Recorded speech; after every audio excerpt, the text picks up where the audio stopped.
Okay, going to start already. Please settle down. Last person at the corner, can you please close the door for me? Alright, let's get started. DC circuit is going to be easy at the start, okay? But it's going to be really difficult at the end. If you flip your notes, there's this section called potentiometer. Wow, that's very shiok. What is potentiometer? Okay, never mind. Okay, so DC circuits is something that you are all very familiar with. So I'll recap quite a lot during the first lesson.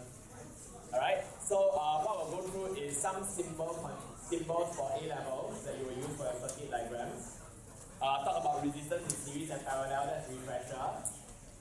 And then a formula that you learn called the potential divider, and two circuit components, a thermistor and a light dependent resistor. I'll explain what all these things are. And the last topic, potentiometer, is very difficult conceptually to understand. So it's very important you pay attention and reason it out during the lecture. Otherwise, when you do the tutorial questions, you will get lost. Okay, I assure you for this last topic, the potentiometer. So don't be tricked by how simple it looks at the start. Alright, so let's get started. Okay, is there any H1 students here? Maybe you can just wave to me, I'll pass you your notes. No? No H1 students? Alright, that's weird. I have 3 copies of H1 lecture notes without people claiming it. Okay, anyway, if you so decide to drop to H1, even after promos, you still need to do the bulk of DC circuit. You only don't need to do the most difficult part. Okay? So let's get started. Circuit symbols. Just a refresher, this is a dry cell or a cell. Okay? Usually represented by what you normally know as an AA battery or a AAA battery. Anything that is like a battery represents this cell. Okay, but beyond that, there are many different types of cells that can provide different voltages, like a lead acid battery. Okay, so different types of cells, some of them can be recharged, some of them cannot. Like your regular AA battery generally cannot be recharged, but there are rechargeable versions. Okay, this is relevant later on when I talk about the direction the current flows through a battery. Right, so this represents the battery. What this does not represent is, for example, your mains. Okay, the electrical mains that you plug your laptop and your cell phones into. Now these are not cells because when I draw a cell, I draw a positive and a negative terminal, which actually tells me the direction the conventional current tries to come out of the battery. I say tries to because that's not always the case. A wall plug, however, actually produces current that runs in both directions alternating. So that's an alternating current, and we are talking about direct current today. So for circuit diagrams, when we draw this, we actually mean a direct current cell. Right? And not to forget, we need to draw one side longer than the other because there's another circuit component that is not very significant in A level. It's called the capacitor. And the capacitor is not a cell. A capacitor is simply 2 plates of metal that have a separation between them, so that when you apply a potential difference, they store charge. So we draw capacitors with equal-sided lines to represent the fact that they're capacitors. And the battery, the long end is the positive end. You don't need to write the positive, negative down, just illustrating it for you all. So just be very careful for batteries, there is a positive end which denotes the conventional current direction, or tries to. Okay, so battery is easy. What you should be familiar with is a resistor. So I'm just going to introduce you to a diagram for the variable resistor, which you should also be familiar with. You all know this, right? The first one. 2 leads. Leads is a wire connected to a circuit component. That's what the word lead means. It leads to the component. Okay, so 2 leads connected to a box, and there's an arrow through the box. Means this is the type of resistor where I can turn some dial on it, right? To change the value of the resistance of the resistor. But more conventionally, we'll use in the lab a rheostat. A rheostat is a type of variable resistor that instead of just having 2 leads and a dial on it, a rheostat actually has 3 leads. So it's actually a very thickly wounded resistive material with 2 leads on both sides, such that if you connected a circuit on both of the left and right leads, you will get the full resistance of the rheostat without being able to vary it. But if you change one of the connections from one of this side to the arrow that's touching the variable resistor, that's an adjustable slider that actually allows you to say the current comes in from the top, goes through the arrow, only go through this section of metal, and then come out on the other side, the right side lead, or the left side lead, depending on which side lead you want to choose. Then actually you can limit the amount of thickness of metal that it goes through, or therefore limiting the resistance that you want. So you can slide this back and forth to choose the amount of resistor you want the current to go through. So that's why it's called a real set. That's why it's called a real set. That's a real set. Okay, it has 3 leads, so just be careful about how you connect circuit diagram to the real set. Okay. I'm sure you're familiar with the switch. We can introduce you to a special type of switch called the SPDT. It's a Singapore double throw switch and looks quite funny, right? But actually this is how it works. You can connect this circuit component to 3 different leads, and by connecting this lead this way, you can actually select one of 2 circuits to open and one of the other one to close. So for example, I can connect a cell directly to the bottom lead of the SPDT, and then on the left lead, I connect it to a light bulb, which is connected back to the cell. And on the right side, I connected another light bulb, which is also connected back to the cell. So effectively, these 2 light bulbs are in parallel with one another. But you all should be able to see that. But what the switch does is, it only allows me to choose between one circuit to open at a time. Okay, so this is called Singapore double throw switch. Yes.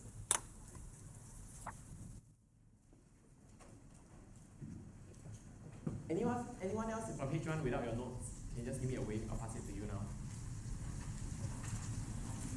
Okay, never mind. Right, so that's the Singapore double throw switch. Okay, this is one of the most important circuit components you're going to learn at A level. It's called the diode. Now, the diode is a resistor in principle. It works like a resistor. But it's a special resistor in the sense that it works in a one-sided manner. And its resistance in the side that it behaves like a resistor is very, very, very large, such that it doesn't allow current to go through. And in the opposite direction, it allows current to flow through almost freely. So if you take a look at a diode, it's actually drawn with a circle around a triangle and a straight line. The circle is optional to draw, you don't need to draw that circle. So don't be surprised if you see it without the circle. What this diagram shows is current can flow in the direction of the arrow easily, as if there's no resistance or very low resistance. Which means if I were to run a current from the right to the left, by connecting a cell on its left, no problem, the current would flow through. But if I try to run the current in the opposite direction, the direction in which my lead ends up in the straight line, the resistance of the diode is actually very, very large, almost infinite. It won't ever be infinite, but it becomes very, very large. So it will limit the current going through, or effectively having no current go through. So this is a diode. You might not be familiar with a diode's construction, but you use it all the time because most of your phones have a torch behind it. The torchlight is a light-emitting diode. So it's a diode that when you apply the current in the right direction, we call it the forward bias, light appears. And when the current flows in the reverse direction, no current flows. We call that the reverse bias. So forward bias, reverse bias. The directions you must get correct, that's all. It's just to take note. Okay, so if you can think about it, right, it's immediately clear why a diode is useful. You can take alternating current from the wall and turn it into a direct current simply by putting a diode in your circuit. It is one of the easiest uses of a diode.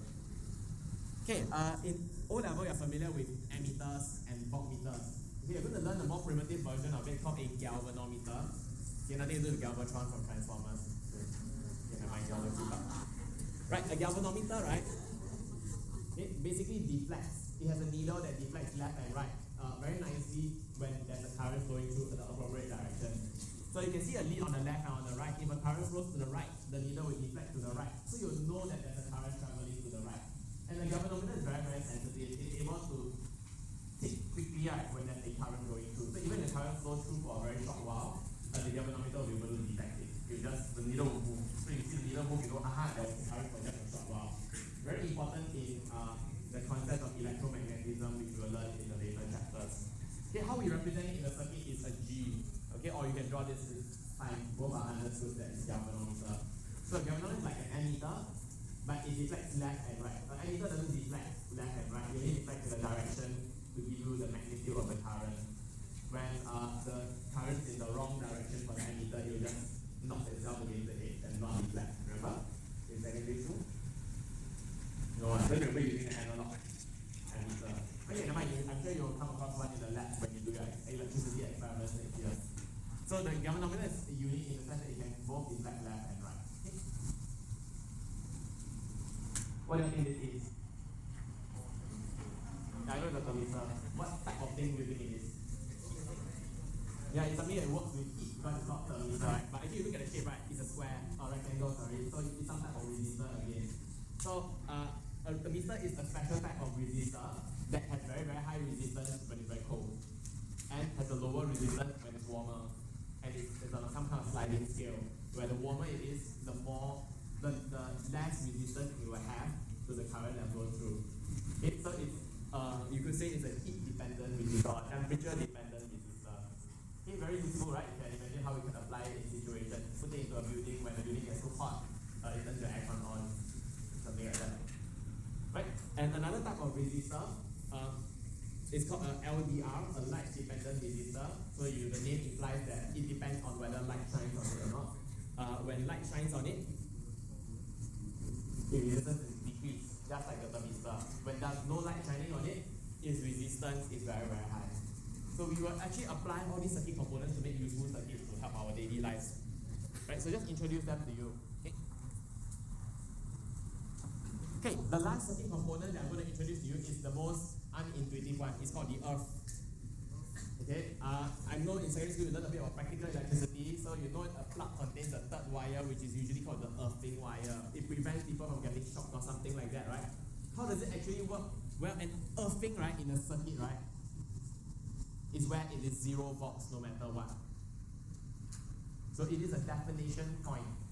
So if we have a battery, and the battery is producing a potential difference across a resistor of 5 volts, one student could be correct to say that on one side of the resistor is 5 volts and on the other side of the resistor is 0 volts. So that's why there's a potential difference of 5 volts. But another student could be equally correct by saying that on the one side of the battery is 10 volts and on the other side is 5 volts, still giving you a potential difference of 5 volts. So what you define as the voltage at each point is arbitrary until the circuit has an earthing. Earthing basically says that that place is 0, you take it to be 0. Then you calculate the rest of the potentials using this reference point. So that's what the earthing means in a circuit. Okay, that point in the circuit where it's connected to is 0 volts. Now, 0 volts is pretty interesting because you think that Earth absorbs the current from the circuit, right? But the Earth can also provide a current to the circuit because it simply depends on the potential difference. If the next point is connected to has a lower potential, current will flow from the Earth to that point, not from that point to the Earth. So current can flow in and out of the Earth as required. Sounds very tight, right? Okay, I mean before we start the lecture proper, I should justify to you a little bit of why we should study DC circuits, or at least have a good understanding before you go out to the workforce and enjoy your life consuming things in the world. Right? These are pictures of things that use circuits. The one that I wanted to point out is this guy here. How many of you own laptops? Right? Many of you have laptops, right? It's very troublesome to need to drag along this thing called your laptop adapter. Now, if you understand DC circuits is about current flowing in one direction. Okay, laptops are very complicated circuits that have very sensitive components that if you send too large a current through them, spoil. Some components you send current the wrong direction, spoil. So current is only meant to flow in one direction. Right? Although they have built circuit to protect it, they only work properly when current goes through in one direction. And unfortunately for us, right, the process of creating energy, electricity, you'll study that in later chapters, produces alternating currents in the wall. So alternating current means current will flow alternately in different directions. So they actually won't work with your laptop. That's why you need this complicated heavy device, the transformer. It turns your AC into, it also turns your AC, it does, other than changing the voltage from the socket to one that the laptop can use, it also changes the AC into a DC. Okay, so that's one of the applications that we need to know about DC circuit. Some things take DC, some things don't. Your fan, for example, if you look at the fan at the side of the lecture theatre, you notice that the blades are angled. That's because I'm supposed to spin the fan in a particular direction for the wind to blow out. If I reverse the direction, and we're forcing air the other way around. So the fan blades have a particular orientation, so they need a particular direction. If you don't understand about DC, right, we could force the fan to rotate in the wrong direction, forcing it to not work properly, sucking air out instead of blowing air out. Right, so DCs have a lot of applications. Of course, the biggest new thing that we are using nowadays is LEDs, light emitting diodes, so the direction of current is important. And cars, right, we are having more and more electric type cars, hybrids or electric cars, and they all run on DC, right? Because when you send the current through the motor in a particular direction, it spins in the direction you want to go. Otherwise, you end up having the wrong direction. That's not good. So it's good to understand about DC circuits. Okay, so now we get to the meat of this lecture. The most important thing about the first lecture is about studying this guy's law. This guy's called Kirchhoff. Most of you have not heard of him, right? Okay, his friend and colleague you would have heard of.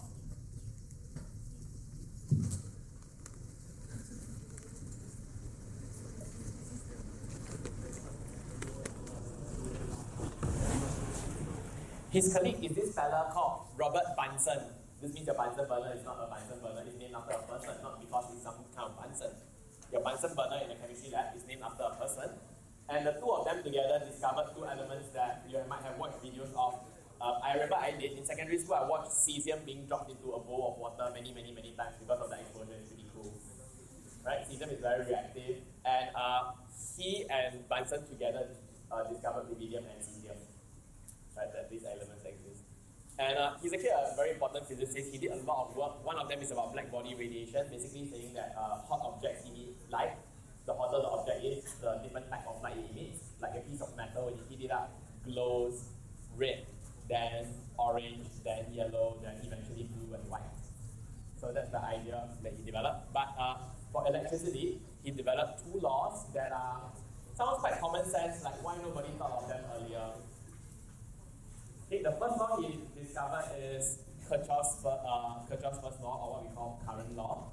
Okay, basically it's a very intuitive idea that there's such a thing called charges, right? Electrons contain charges. And you can't destroy charges in the universe at will.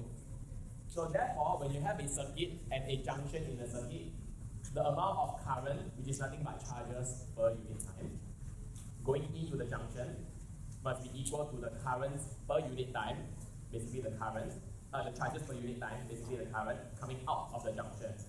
So at any junction in the circuit, we can always form an equation to say that the algebraic sum of currents is 0, or sum of current is 0. So we'll take currents going in as positive, currents coming out as negative, the sum of all of that must be 0. So it's a very commonsensical argument, right? The charges should be conserved. So if per unit time some 10 charge goes in, and 10 charge must come out as well. Otherwise you have extra charges from nowhere. Or if more charges come out, then you have created charges from nothing. So it's a very logical argument. Wouldn't you all agree? So he actually formulated this as undergrad or postgrad, but not yet for his PhD. So after he developed it and formulated it and presented it as PhD, that's how he got his PhD, I think. But it wasn't his. He didn't think of this when he was a professor. He thought of it as a student. Right? Good for him. So another way to formulate this first law is you could say for any junction, the currents flowing in equals to the currents flowing out. Okay, so just formulate an equation. Now, some of you might be wondering, how do I know the current flow in or out? Well, usually in circuits, you have a lot of unknown currents, right? Not only do you not know their magnitude, you don't even know their direction sometimes. So you can just simply assume that it flows in and put it on the appropriate side. After you solve the equations, right, if it turns out to be negative, then it's just the opposite direction in which you assumed it to be. That's the beauty of the mathematics of the Kirchhoff's law. Okay, so no problem there. Any questions about the first law? It's quite intuitive, right? So actually this comes from the principle of conservation of charge. Let's take a look at an example of how we could apply Kirchhoff's law. Consider this simple circuit diagram. We have an emitter and 3 resistors. 2 of the resistors are connected in parallel and 1 of the resistors is connected in series to the 2 in parallel. So let's determine the current I2 and I3 flowing into R2 and R3, given that we know the current I1 and R1 and all of their resistances. Okay, you got to immediately think about this. Don't need to write anything down because I've already printed this one out for you.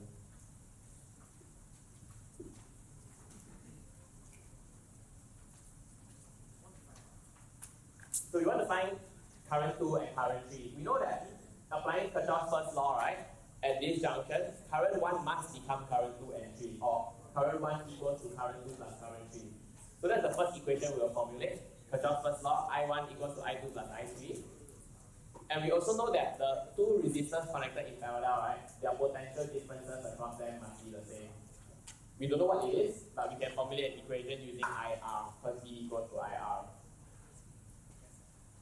Right, so I can substitute I3 with I1 minus I2 because I just substitute in using the first equation that I got. Then I have an equation that only has I2 as my unknown because I know the rest of the resistance, and I know the current one. So I can get it to be 2 amps. So if current 1 is 3 amps, current 2 is 2 amps, of course the last current must be 1 amp. Right, so this is just an application of Kirchhoff's law. Very easy to apply.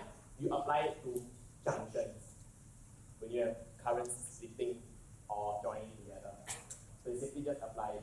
Now, if I had done it a bit wrongly and I formulated Kirchhoff's first law wrongly, I thought that maybe I2 flows in the opposite direction. He didn't tell me the direction.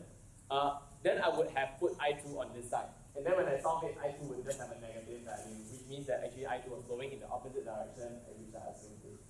Okay, so very useful equation to use.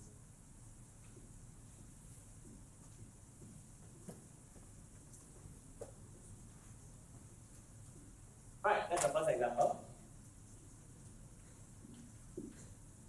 Before we move on to Kirchhoff's second law, there are only 2 laws to learn. Let's discuss some terms. Current. You are very familiar with current. You all know that the current that flows in the circuit that we draw is the conventional current, right? The conventional current appears to have a direction. So in math, there are such a thing called vectors, and displacement is a vector, force is a vector. Things with directions are generally vectors. Is current a vector? Well, you can just discuss with each other. Is current a vector? It has direction, right, and magnitude, right? So everything with direction and magnitude is a vector, right?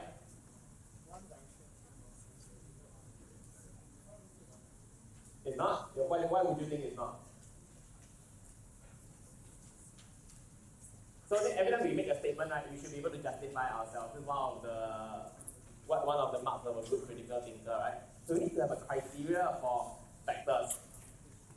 Now, if we have vectors, vectors must always obey vector addition rules. Do current obey vector addition rules? Let's see. I know if a 5 amp current flows downwards and another 5 amp current flows into the same junction, using Kirchhoff's first law, the current flowing out must be 10 amps. That much we know, even from secondary school. But actually, right, when I want to add 5 amps to 5 amps, if they were vectors, right, I need to do vector addition. Then actually the resultant vector, right, shouldn't be downwards. It should be diagonally to the right with square root 50a as its magnitude. Right? But we don't. So it doesn't obey vector addition rules. So it just only ever can flow in, say, down the wire or up the wire. So it has direction, but it's not a vector. Never thought of that, right? Imagine you surprise your teacher. Hey, I thought the two 5 amps add together should be square root 50 amps diagonally to the right hand. Alright, so the fun things you could do is to go back in time with your knowledge. Right, the other quantity that we learn and need to apply a lot is the idea of an electromotive force, not exactly a force, but rather the work done per unit charge to drive a current through a circuit. Or, as we like to say, how a cell converts non-electrical energy to electrical energy. Typically, it's chemical energy that's stored in some kind of cell, and we convert it to electrical energy. So the EMF E also has a direction.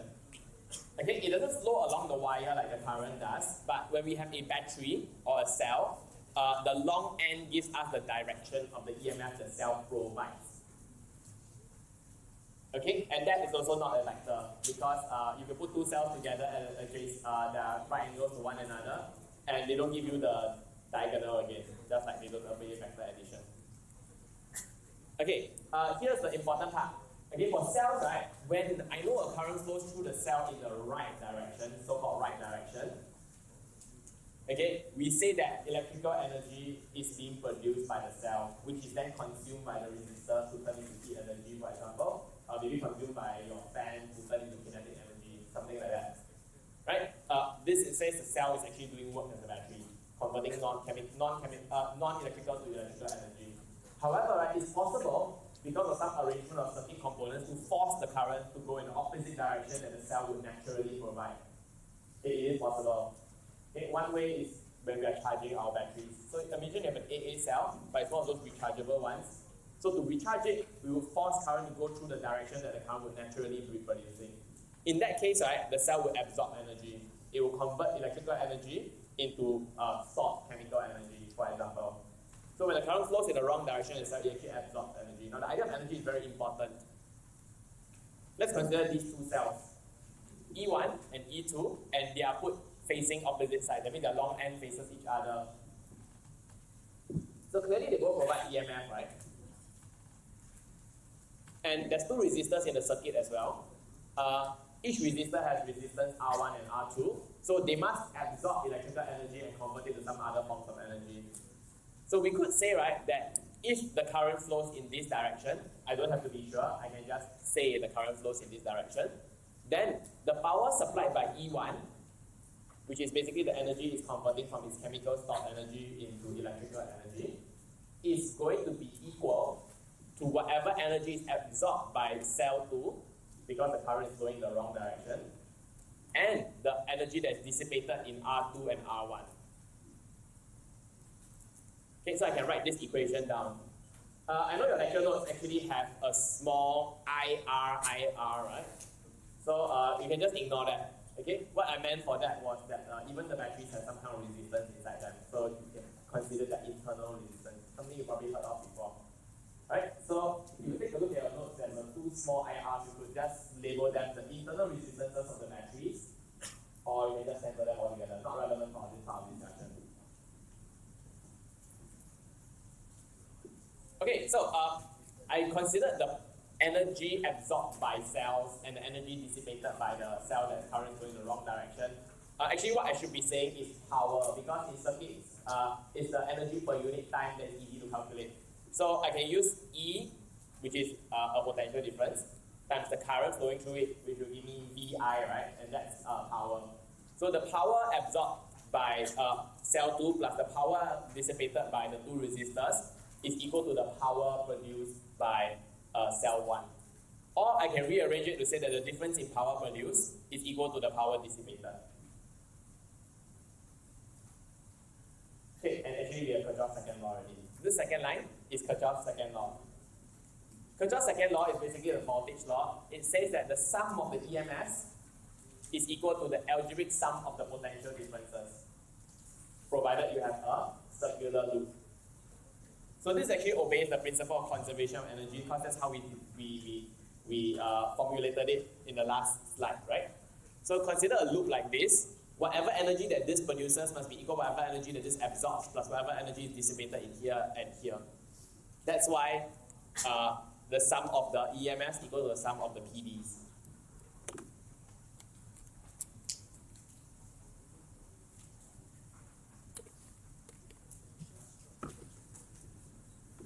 So what is required for us to write this statement down?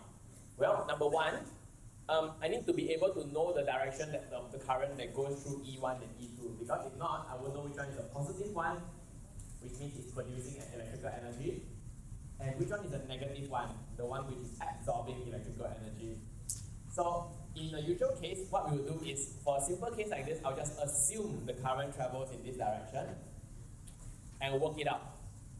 And if I got my answer wrong, the direction I assumed was wrong, the current will just turn out to be negative, so that's okay.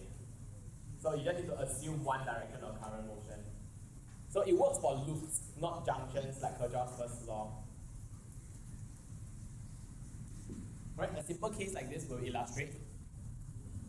Okay, at the one end of the resistor, we have a high potential. At the opposite end of the resistor that is connected to a battery, we have low potential. So the current flows from it, from high to low. Okay. Alright, here let's pause a while to talk about something you learned before in secondary school. Current always flows from high potential to low potential. True or false? You can discuss with each other. Current flows from high potential to low potential.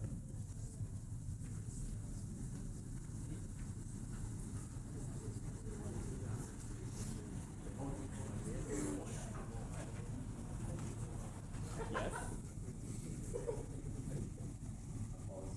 Why false? Oh, he guessed. So I said before, if you have a positive statement to make, you must have evidence or a reason to justify yourself. So I don't value guesses unless they're educated guesses. So do you have an educated guess? No reason. Okay, my good time. Depends on both you, by the way.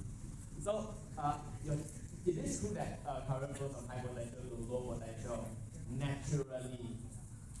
Okay? Except in the case of a cell. In a cell, something must force the current to go from the region of low potential because this terminal of the cell is actually connected to the resistor's other terminal, right? Which means that this is also a low potential point. And because this point is the high potential of the resistor, the long end of the battery must also, of course, be high potential. So somehow or another, right, current flows from low potential to high potential, but only within the cell. So for all other circuit components, generally current flows from high potential to low potential.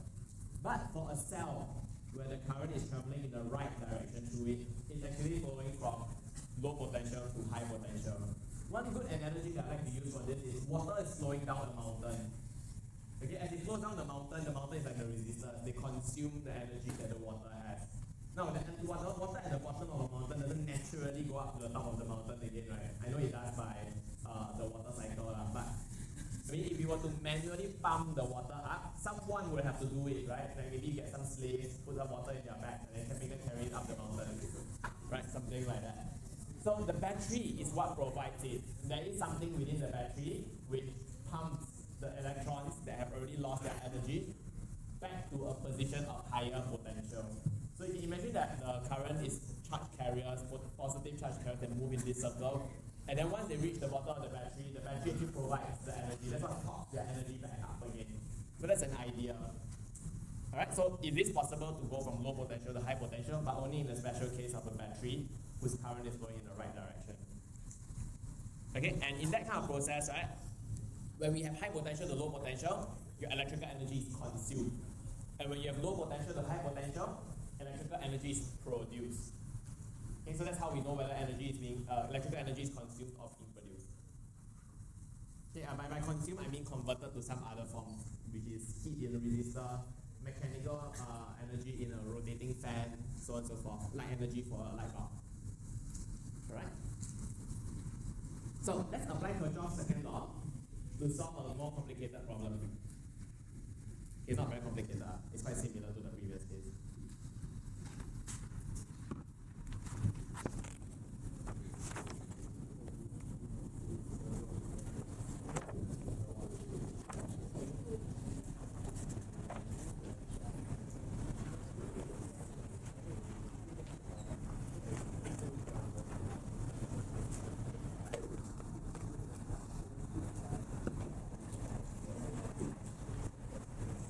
Okay, we have two cells here.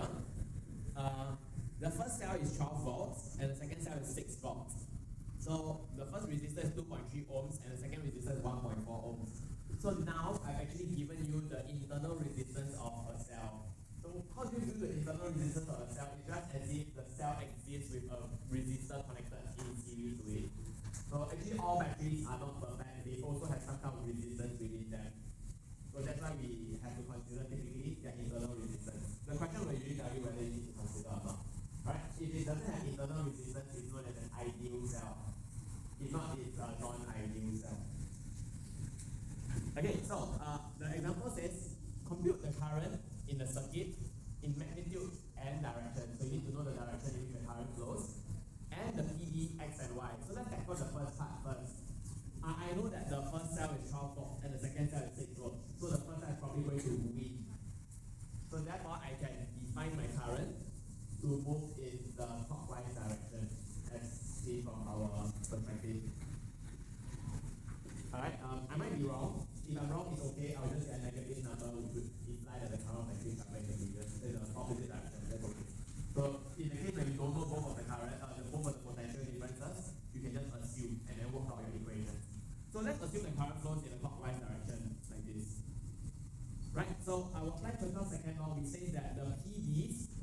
to the EMF. So since the current goes through the 12-volt battery in the right direction, that's plus 12 volts. But the current goes through the 6-volt cell in the wrong direction, so its contribution is minus 6 volts. That must be equal to the current times potential difference, current times resistance for all the rest of the resistors in the circuit, which is basically V equals to IR. Right? So I've applied Kirchhoff's second law and gotten E1 minus E2 equals to I R1 plus R2 plus R3 plus R4 and so forth. Okay, so far so good, right? The application of Kirchhoff's second law. So I know all the rest of the quantities. The current is 1.5 amps. It's a positive number, which means I guess my current direction correctly.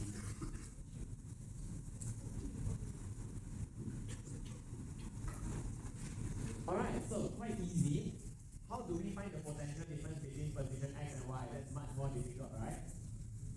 So far so good. Anyone has any questions on application of Kirchhoff's law? Okay, let's take a look at this second part. Now, I can remove every circuit component that is beyond X and before Y, and say that whatever they are, they consume a certain amount of potential difference consumed. So they will go to the right side of my loop when I apply Kirchhoff's second law. So on the left side, I have the EMF, so this is 12 volts, so it produces a 12 volts. On the right side, I lose some potential difference between X and Y. I will just call that VXY. And then I lose some more potential difference. I have another potential drop across the 2.3 ohm resistor, so that's I times 2.3. And then I also have I times the internal resistance of the battery. So when I solve this equation, since I know the current already, I'm able to say that the potential difference between X and Y is 8.3 volts. Okay, I can't say X is 8.3 volts and Y is 0 volts because the actual voltage is arbitrary. Right? I only need to know the difference between the potentials at X and Y. And of course, since the current flows from X to Y, X will be the part that is at a higher voltage. And so these are the information that I can deduce using my solution right now. Okay, so that was a nice trick, right? I ignored everything that exists on the right side and solved it. Some of you might wonder, hey, what if I instead wanted to find the potential between X and Y by ignoring everything on the left side? Yeah, you can as well. Alright, you can just formulate an equation for a loop that goes through this EMF in the wrong direction and then consumes EMF here again, and then the left hand side would be 0 EMF because there's no EMF producing EMF in the right direction within this loop. So of course you end up with the potential difference between Y and X being negative 8.3 volts, which actually means that Y is actually a lower potential than X, which is still correct, right? So that both ways are fine. Okay, so I know it's a bit difficult to apply Kirchhoff's law. Now, at the start of the next lecture, probably I have some time, I'll draw some circuit diagrams for you, but it's crazy to apply Kirchhoff's first and second law together. But you'll realize that it's just a puzzle because you only need the correct number of pieces to solve a puzzle. Kirchhoff's first and second law gives you equations that help you solve for unknowns. That's all they do. That's all you need from them. Right, we'll do one more example before calling it a day. We got tired already. Right, so example 3. Pardon, Silong? Okay, example 3. We have a voltmeter of a certain resistance. So this is an imperfect voltmeter. Usually voltmeters should have infinite resistance, right? Remember, we find them in parallel to circuit. But this is an imperfect voltmeter. It has a finite resistance. So this voltmeter has resistance R connected across the terminals of the cell. Show that the terminal potential difference, the potential difference between the left side of the cell and the right side of the cell is given by this value here. So this is actually how we diagram a non-ideal cell. We will draw a dotted line around it. We'll draw the cell inside the dotted line, the ideal cell, and then we'll connect its internal resistance in series with it. So there's a term called terminal voltage of a cell. The terminal voltage of a cell includes the potential drop of its own resistance. That's in contrast to its ideal voltage. Okay, so because the cell itself, right, has internal resistance. The potential difference between its terminals, which is the two ends of the cell, X and Y, will not be equal to the true EMF of the cell. So this is true as well for all your AA cells and AAA cells. They also have some internal resistance to them. So although they say it produces, say, 1.5 volts, when you ever connect a circuit around it, right, it won't produce exactly 1.5 volts because of the internal resistance that results in a potential drop. It will produce something less than 1.5 volts. Right, you only approach 1.5 volts when no current goes through this. That means no current in your battery at all. It means you're not using it. Right, so that's something to take note of. So this is called terminal PD. Okay, the term that you all need to know. In the exam, they will just refer, oh, calculate terminal PD, you need to know what they're talking about. So, after you get this equation, the next question is, under what circumstance will the voltmeter read the EMF of the cell? Basically, how much resistance does the voltmeter need to have to accurately read the EMF of the cell as the per terminal potential difference? Alright, so let's take a look. The current flowing through, let's assume that the current flows in the right direction. Of course, there's only one cell here, so we can assume the current flows in the anti-clockwise direction. Okay, we'll use the equation V equals to IR. So the potential difference, the EMF produced by the cell is E, and the potential drops across it are its internal resistance, and the potential drop across the voltmeter, which now has a finite resistance. So we can get I equals to E over the sum of the resistances R plus R.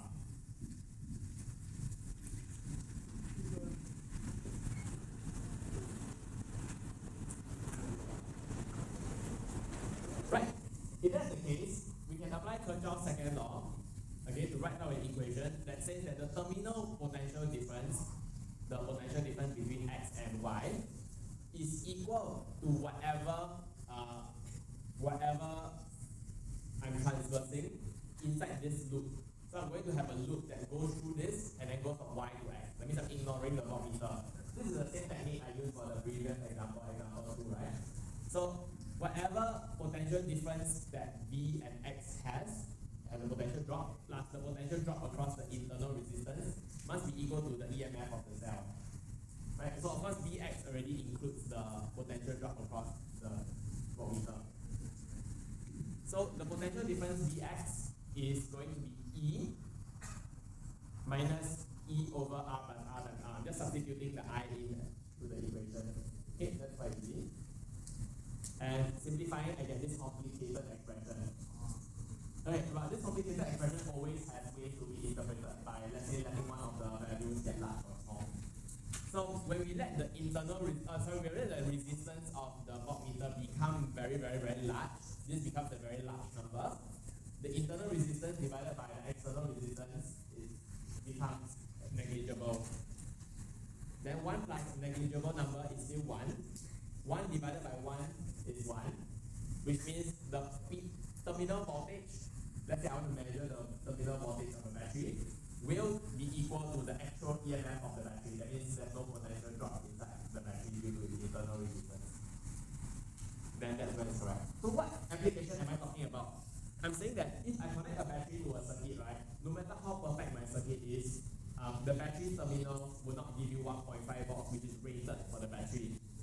But if I just connect a voltmeter to it, and my voltmeter is lousy, I also won't get 1.5 volts, even if there's not much current going through it. That's because the voltmeter itself has some potential drop. However, if I make my voltmeter infinite in resistance, like this, infinite in resistance, which real voltmeters are supposed to be, then when I put my voltmeter across the terminals of a battery, I will measure its natural or its actual ideal EMF, which is supposed to be 1.5 volts. So basically, how can I explain this? I can say, the reason why the potential difference between X and Y is equal to E is because there was no current going through the resistor. And there was no current going through the resistor, it means there's no potential drop across the resistor. There's no current because this resistance is very, very large. So therefore, there is no current able to flow in this circuit. So my voltmeter can accurately measure the EMF of the cell.